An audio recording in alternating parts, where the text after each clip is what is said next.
वासुकी नाग की चिंता, बहन द्वारा उसका निवारण तथा आस्तिक का जन्म एवं विद्या अध्ययन। पिछले अध्याय में हमने समान नाम वाले अर्थात जरात्कारु नाम के पति पत्नी द्वारा आस्तिक के गर्भस्थ होने का वर्णन सुना। उग्र शिवाजी कहते हैं, तपोधन शौनक पति के निकलते ही नाग कन्या जरत्कारु ने अपने भाई वासुकी के पास जाकर उनके चले जाने का सब हाल ज्यों का त्यों सुना दिया। वह अत्यंत अप्रिय समाचार सुनकर सर्पों में श्रेष्ठ वासुकी स्वयं भी बहुत दुखी हो गए और दुख में पड़ी हुई अपनी बहन से बोले, भद्रे, सर्पों का जो महान कार्य है और मुनि के साथ तुम्हारा विवाह होने में जो उद्देश्य रहा है उसे तो तुम जानती ही हो। यदि उनके द्वारा तुम्हारे गर्भ से कोई पुत्र उत्पन्न हो जाता तो उससे सर्पों का बहुत बड़ा हित होता। वह शक्तिशाली मुनि कुमार ही हम लोगों को जन्मेजय के सर्प यज्ञ में जलने से बचाएगा। यह बात पहले देवताओं के साथ भगवान ब्रह्मा जी ने कही थी। सुभागे, क्या उन मुनि श्रेष्ठ से तुम्हें गर्भ रह गया है? तुम्हारे साथ उन महिषी महात्मा का विवाह कर्म निष्फल हो, यह मैं नहीं चाहता। मैं तुम्हारा भाई हूं। ऐसे कार्य के विषय में तुमसे कुछ पूछना मेरे लिए उचित नहीं है, परंतु कार्य के गौरव का विचार करके मैंने तुम्हें इस विषय में सब बातें बताने के लिए प्रेरित किया है। तुम्हारे महातपस्वी पति को जाने से रोकना किसी के लिए भी अत्यंत कठिन है। यह जानकर मैं उन्हें लौटा लाने के लिए उनके पीछे नहीं जा रहा हूँ।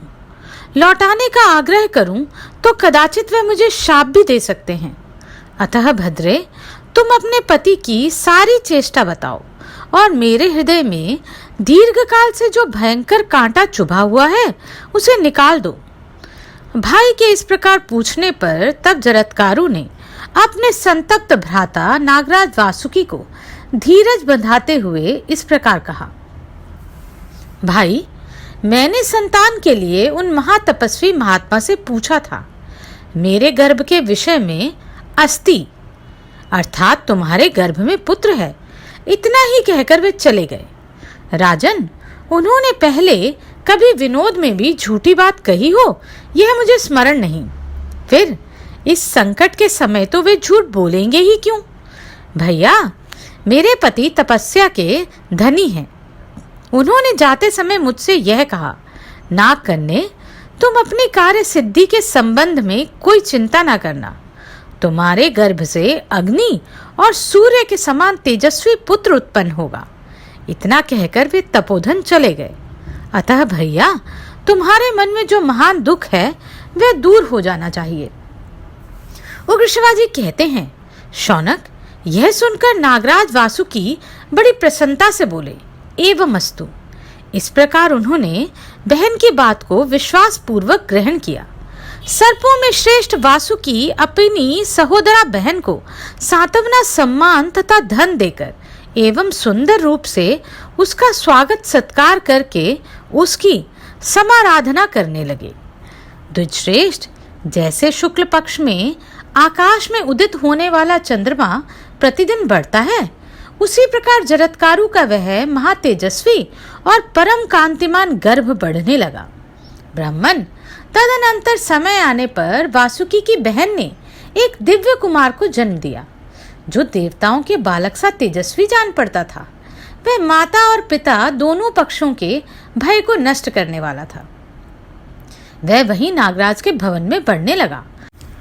बड़े होने पर उसने भृगुकुल उत्पन्न चैवन मुनि से 6 अंगों सहित वेदों का अध्ययन किया। वे बचपन से ही ब्रह्मचर्य व्रत का पालन करने वाला बुद्धिमान तथा सत्वगुण संपन्न था। लोक में आस्तिक नाम से उसकी ख्याति हुई। वह बालक अभी गर्भ में ही था, तभी उसके पिता अस्ति कहकर वन में चले गए थे, इसलिए संसार में उसका आस्तिक नाम प्रसिद्ध हुआ। अमित बुद्धिमान आस्तिक बाल्यावस्था में ही वहां रहकर ब्रह्मचर्य का पालन एवं धर्म का आचरण करने लगे। नागराज के भवन में उसका भली भांति यत्नपूर्वक लालन पालन किया गया। सुवर्ण के समान कांतिमान शूलपाणी देवेश्वर भगवान शिव की भांति वह बालक दिनों दिन बढ़ता हुआ समस्त नागों का आनंद बढ़ाने लगा। शौनक जी बोले, सूत नंदन, राजा जनमेजय ने उत्तंक की बात सुनकर अपने पिता परीक्षित के स्वर्गवास के संबंध में मंत्रियों से जो पूछताछ की थी उसका आप विस्तार पूर्वक वर्णन करें। उग्र शिवाजी ने कहा, ब्राह्मण सुनिए। उस समय राजा ने मंत्रियों से जो कुछ पूछा और उन्होंने परीक्षित की मृत्यु के संबंध में जैसी बातें बताई वह सब मैं सुना रहा हूं। जनमेजय ने पूछा, आप लोग ये जानते होंगे कि मेरे पिता के जीवन काल में उनका आचार व्यवहार कैसा था और अंतकाल आने पर ये महान यशस्वी नरेश किस प्रकार मृत्यु को प्राप्त हुए। आप लोगों से अपने पिता के संबंध में सारा वृतांत सुनकर ही मुझे शांति प्राप्त होगी, अन्यथा मैं कभी शांत ना रह सकूंगा। उग्र शिवाजी कहते हैं, राजा के सब मंत्री धर्मज्ञ और बुद्धिमान थे। उन महात्मा राजा जनमेजय के इस प्रकार पूछने पर वे सभी उनसे यूं बोले, भूपाल, तुम जो कुछ पूछते हो वह सुनो। तुम्हारे महात्मा पिता राजेश्वर परीक्षित का चरित्र जैसा था और जिस प्रकार वे मृत्यु को प्राप्त हुए वह सब हम बता रहे हैं। महाराज, आपके पिता बड़े धर्मात्मा, महात्मा और प्रजापालक थे। वे महामना नरेश इस जगत में जैसे आचार व्यवहार का पालन करते थे वह सुनो। ये चारों वर्णों को अपने अपने धर्म में स्थापित करके उन सब की धर्म पूर्वक रक्षा करते थे। राजा परीक्षित केवल धर्म के ज्ञाता ही नहीं थे, वे धर्म के साक्षात स्वरूप थे। उनके पराक्रम की कहीं तुलना नहीं थी। वे श्री संपन्न होकर इस वसुधा देवी का पालन करते थे। जगत में उनसे द्वेष रखने वाला कोई ना था और वे भी किसी से द्वेष नहीं रखते थे। प्रजापिता ब्रह्मा जी के समान वे समस्त प्राणियों के प्रति समभाव रखते थे। राजन, महाराज परीक्षित के शासन में रहकर ब्राह्मण, क्षत्रिय, वैश्य तथा शूद्र सभी अपने अपने वर्णोश्रमोचित कर्मों में संलग्न और प्रसन्नचित रहते थे। वे महाराज विधवाओं, अनाथों, अंगहीनों और दीनों का भी भरण पोषण करते थे। दूसरे चंद्रमा की भांति उनका दर्शन संपूर्ण प्राणियों के लिए सुखद एवं सुलभ था।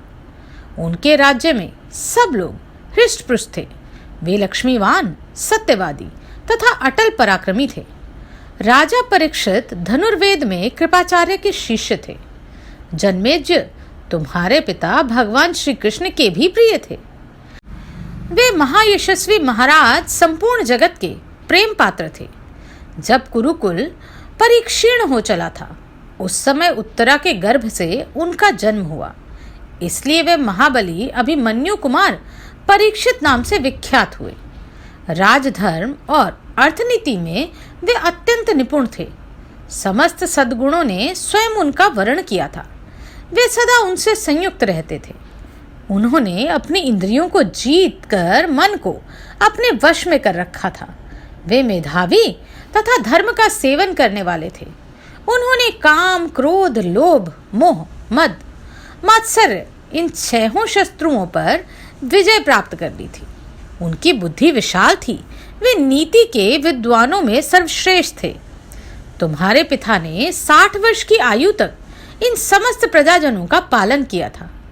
तदनंतर हम सबको दुख देकर उन्होंने विदेह कैवल्य प्राप्त किया। पुरुषश्रेष्ठ, पिता के देहावासन के बाद तुमने धर्मपूर्वक इस राज्य को ग्रहण किया जो सहस्त्रों वर्षों से कुरुकुल के अधीन चला आ रहा है। बाल्यावस्था में ही तुम्हारा राज्याभिषेक हुआ था।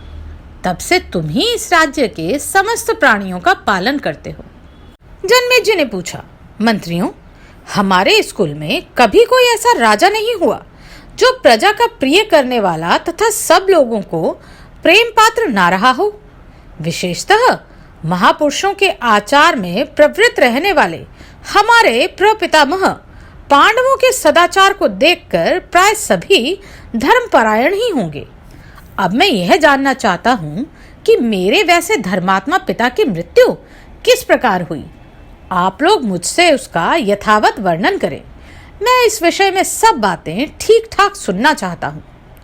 उग्र शिवाजी कहते हैं, शौनक, राजा जनमेजय के इस प्रकार पूछने पर उन मंत्रियों ने महाराज से सब वृतांत ठीक ठीक कह सुनाया, क्योंकि वे सभी राजा का प्रिय चाहने वाले थे और हितैषी भी थे। मंत्री बोले, राजन, समस्त शस्त्रधारियों में श्रेष्ठ तुम्हारे पिता भूपाल परीक्षित का सदा महाबाहु पांडु की भांति हिंसक पशुओं को मारने का स्वभाव था और युद्ध में वे उन्हीं की भांति संपूर्ण धनुर्धर वीरों में श्रेष्ठ सिद्ध होते थे। एक दिन की बात है, वे संपूर्ण राजकार्य का भार हम लोगों पर रखकर वन में शिकार खेलने के लिए गए। वहां उन्होंने पंखयुक्त बाण से एक हिंसक पशु को बींध डाला। बींध कर तुरंत ही गहन वन में उसका पीछा किया। वे तलवार बांधे पैदल ही चल रहे थे। उनके पास बाणों से भरा हुआ विशाल तुणीर था। वे घायल पशु उस घने वन में कहीं छिप गया। तुम्हारे पिता बहुत खोजने पर भी उसे पा न सके। प्रौढ़ अवस्था, 60 वर्ष की आयु और बुढ़ापे का संयोग, इन सब के कारण वे बहुत थक गए थे। उस विशाल वन में उन्हें भूख सताने लगी। इसी दशा में महाराज ने वहां मुनि श्रेष्ठ शमिक को देखा। राजेंद्र परीक्षित ने उनसे मृग का पता पूछा, किंतु वे मुनि उस समय मौन व्रत के पालन में संलग्न थे। उनके पूछने पर भी महर्षि शमिक उस समय कुछ ना बोले। वे काठ की भांति चुपचाप निश्चेष्ट एवं अविचल भाव से स्थित थे। यह देख भूख, प्यास और थकावट से व्याकुल हुए राजा परीक्षित को उन मौन व्रतधारी शांत महर्षि पे तत्काल क्रोध आ गया। राजा को यह पता नहीं था कि महर्षि मौन व्रतधारी हैं, अतः क्रोध में भरे हुए आपके पिता ने उनका तिरस्कार कर दिया। भरत श्रेष्ठ, उन्होंने धनुष की नोक से पृथ्वी पर पड़े हुए एक मृत सर्प को उठाकर उन शुद्धात्मा महर्षि के कंधे पर डाल दिया। किंतु उन मेधावी मुनि ने इसके लिए उन्हें भला या बुरा कुछ नहीं कहा। वे क्रोध रहित हो कंधे पर मृत सर्प लिए हुए पूर्ववत शांत भाव से बैठे रहे। मंत्री बोले, राजेंद्र, उस समय राजा परीक्षित भूख से पीड़ित हो शमिक मुनि के कंधे पर मृत सर्प डालकर पुनः अपनी राजधानी में लौट आए। उन महर्षि के श्रृंगी नामक एक महातेजस्वी पुत्र था, जिसका जन्म गाय के पेट से हुआ था। वह महान यशस्वी, तीव्र शक्तिशाली और अत्यंत क्रोधी था। एक दिन उसने आचार्य देव के समीप जाकर पूजा की और उनकी आज्ञा ले वह घर को लौटा। उसी समय श्रृंगी ऋषि अपने एक सहपाठी मित्र के मुख से तुम्हारे पिता द्वारा अपने पिता के तिरस्कृत होने की बात सुनी। राजसिंह, श्रृंगी को यह मालूम हुआ कि मेरे पिता काठ की भांति चुपचाप बैठे थे और उनके कंधे पर मृतक सर्प डाल दिया गया। वे अब भी उस सर्प को अपने कंधे पर रखे हुए हैं। यद्यपि उन्होंने कोई अपराध नहीं किया था। वे मुनिश्रेष्ठ, तपस्वी, जितेंद्रिय, विशुद्धात्मा, कर्मनिष्ठ, अद्भुत शक्तिशाली, तपस्या द्वारा कांतिमान शरीर वाले, अपने अंगों को संयम में रखने वाले, सदाचारी, शुभ वक्ता, निश्चल भाव से स्थित, लोभ रहित, क्षुद्धता शून्य, दोष दृष्टि से रहित, वृद्ध, मौन व्रतावलंबी तथा संपूर्ण प्राणियों को आश्रय देने वाले थे। तो भी आपके पिता परीक्षित ने उनका तिरस्कार किया। यह सब जानकर वे बाल्यावस्था में भी वृद्धों का तेज धारण करने वाले महातेजस्वी ऋषि कुमार क्रोध से आग बबूला हो उठे और उन्होंने तुम्हारे पिता को श्राप दे दिया। श्रृंगी तेज से प्रज्वलित सा हो रहा था। उसने शीघ्र ही हाथ में जल लेकर तुम्हारे पिता को लक्ष्य करके रोषपूर्वक यह बात कही, जिसने मेरे निरपराध पिता पर मेरा सांप डाल दिया, उस पापी को आज से 7 रात के बाद मेरी वाक शक्ति से प्रेरित प्रचंड तेजस्वी विषधर तक्षक नाग कुपित हो अपनी विषाग्नि से जला देगा। देखो, मेरी तपस्या का बल। ऐसा कहकर वह बालक उस स्थान पर गया जहां उसके पिता बैठे थे। पिता को देखकर उसने राजा को शाप देने की बात बताई।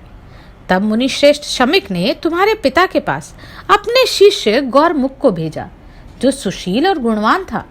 उसने विश्राम कर लेने पर राजा से सब बातें बताई और महर्षि का संदेश इस प्रकार सुनाया। भूपाल, मेरे पुत्र ने तुम्हें शाप दे दिया है, अतः सावधान हो जाओ। महाराज, तक्षक नाग तुम्हें अपने तेज से जला देगा। जन्मेजय, यह भयंकर बात सुनकर तुम्हारे पिता नागश्रेष्ठ तक्षक से अत्यंत भयभीत हो सतत सावधान रहने लगे। तदनंतर जब 7वां दिन उपस्थित हुआ, तब उस दिन ब्रह्मर्षि काश्यप ने राजा के समीप जाने का विचार किया। मार्ग में तक्षक उस समय काश्यप को देखकर उन्हें रोकने लगा। विप्रवर काश्यप बड़ी उतावली से पैर बढ़ा रहे थे। उन्हें देखकर नागराज ने इस प्रकार पूछा, द्विजश्रेष्ठ, आप कहाँ इतनी तीव्र गति से जा रहे हैं और कौन सा कार्य करना चाहते हैं?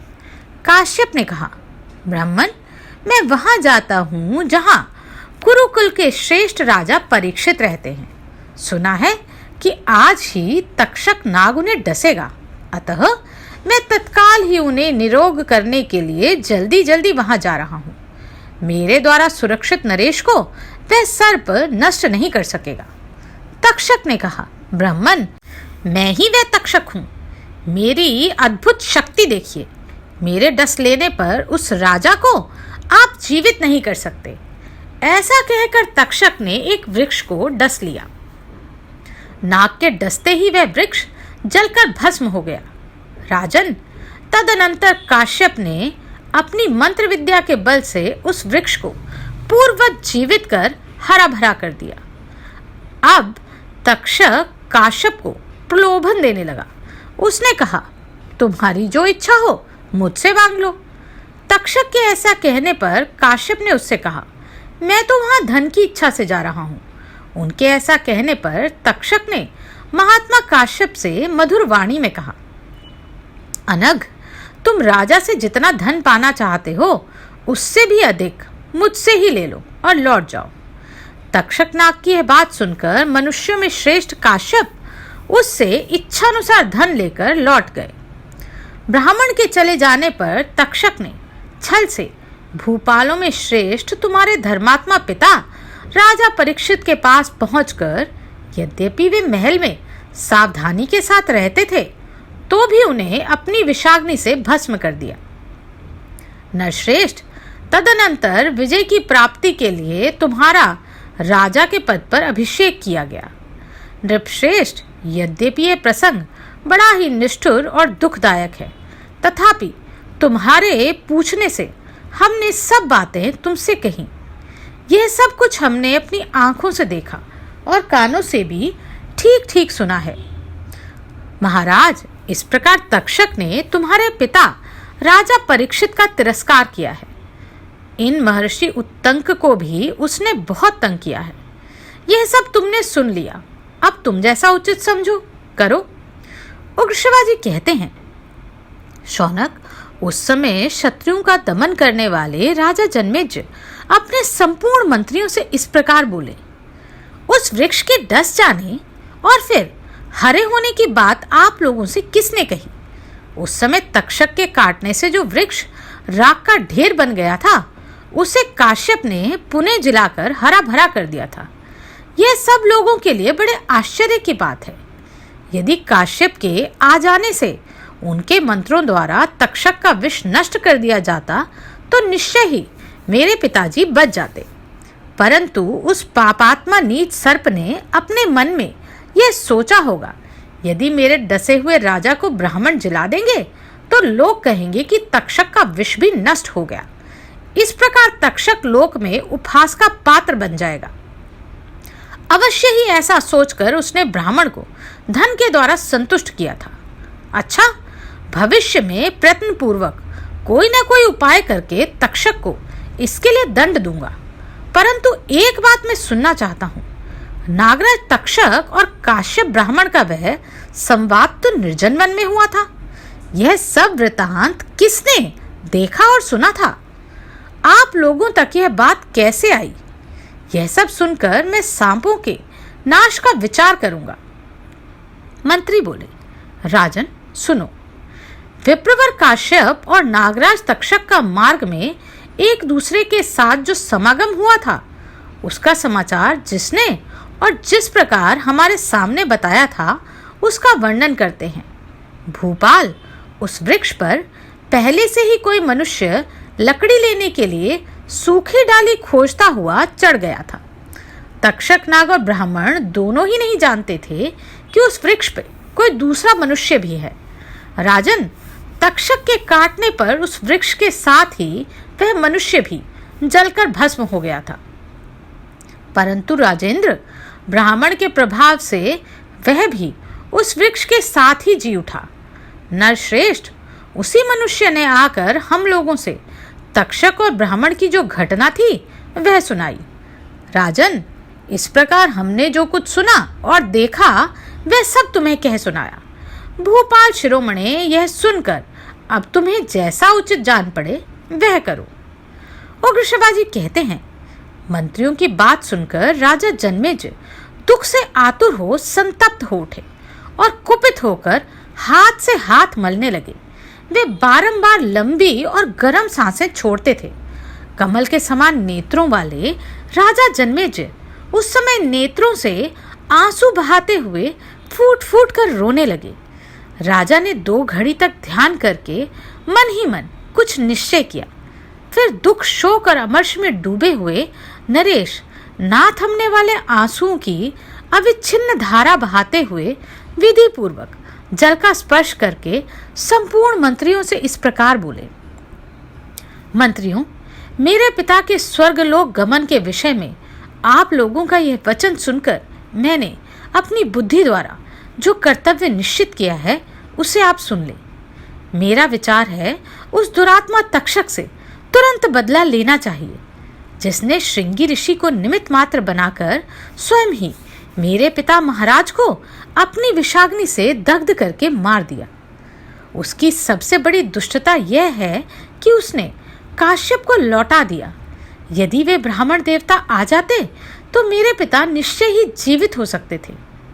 यदि मंत्रियों के विनय और काश्यप की कृपा प्रसाद से महाराज जीवित हो जाते तो इसमें उस दुष्ट की क्या हानि हो जाती? जो कहीं भी परास्त ना होते थे, ऐसे मेरे पिता राजा परीक्षित को जीवित करने की इच्छा से द्विजश्रेष्ठ काश्यप आ पहुंचे थे, किंतु तक्षक ने मोहवश उन्हें रोक दिया। दुरात्मा तक्षक का यह सबसे बड़ा अपराध है कि उसने ब्राह्मण देव को इसलिए धन दिया कि वे महाराज को जिला ना सके। इसलिए मैं महर्षि उत्तंक का, अपना तथा आप सब लोगों का अत्यंत प्रिय करने के लिए पिता के बैर का अवश्य बदला लूंगा।